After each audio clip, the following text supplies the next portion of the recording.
നമസ്കാരം. ഇന്ന് രണ്ട് പ്രധാനപ്പെട്ട അറിയിപ്പുകളാണ് ഈ വീഡിയോയിലൂടെ ഷെയർ ചെയ്യുന്നത്. ചാനൽ ആദ്യമായിട്ട് കാണുന്നവർ സബ്സ്ക്രൈബ് ചെയ്യുക, വീഡിയോയ്ക്ക് ഒരു ലൈക്ക് കൂടി ചെയ്യുക. ആദ്യമായി വാട്ടർ അതോറിറ്റി BPL ആനുകൂല്യവുമായി ബന്ധപ്പെട്ടതാണ്. കേരള വാട്ടർ അതോറിറ്റി പ്രതിമാസം 15 കിലോ ലിറ്ററിന് താഴെ ഉപഭോഗമുള്ള BPL ഉപഭോക്താക്കൾക്ക് നിലവിൽ സൗജന്യമായാണ് ജലം നൽകി വരുന്നത്.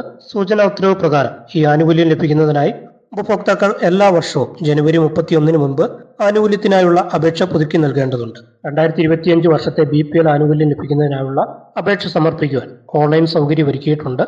നിലവിൽ BPL ആനുകൂല്യം ലഭിച്ചുകൊണ്ടിരിക്കുന്ന ഉപഭോക്താക്കളും പുതിയതായി BPL ആനുകൂല്യം വേണ്ട ഉപഭോക്താക്കളും BPL-app.kwa.kerala.gov.in എന്ന ഓൺലൈൻ പോർട്ടൽ മുഖേന 2025 വർഷത്തേക്കുള്ള BPL ആനുകൂല്യത്തിനായിട്ട് അപേക്ഷ സമർപ്പിക്കേണ്ടതാണ്.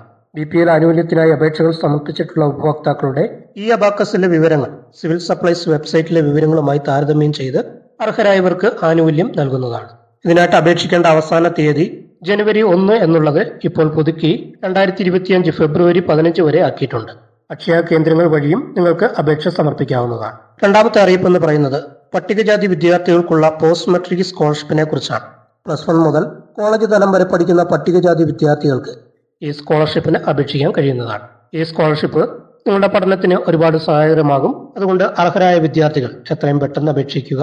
അപേക്ഷിക്കേണ്ട അവസാന തീയതി 2025 ഫെബ്രുവരി 28 ആണ്. കൂടുതൽ വിവരങ്ങൾക്കായി കോളേജ് അധികൃതരുമായോ അടുത്തുള്ള അക്ഷയ കേന്ദ്രങ്ങളുമായോ ബന്ധപ്പെടുക. വളരെ പ്രധാനപ്പെട്ട രണ്ട് അറിയിപ്പുകളാണ് ഈ വീഡിയോയിലൂടെ ഷെയർ ചെയ്തത്. ഈ വിവരങ്ങൾ നിങ്ങൾക്ക് ഉപകാരപ്രദമായി എന്ന് വിശ്വസിക്കുന്നു. ഈ വീഡിയോ ഇഷ്ടപ്പെട്ടെങ്കിൽ ലൈക്ക് ചെയ്യുക, ഷെയർ ചെയ്യുക, ചാനൽ സബ്സ്ക്രൈബ് ചെയ്യുക. മറ്ററിയിപ്പുകളുമായിട്ട് വീണ്ടും കാണാം.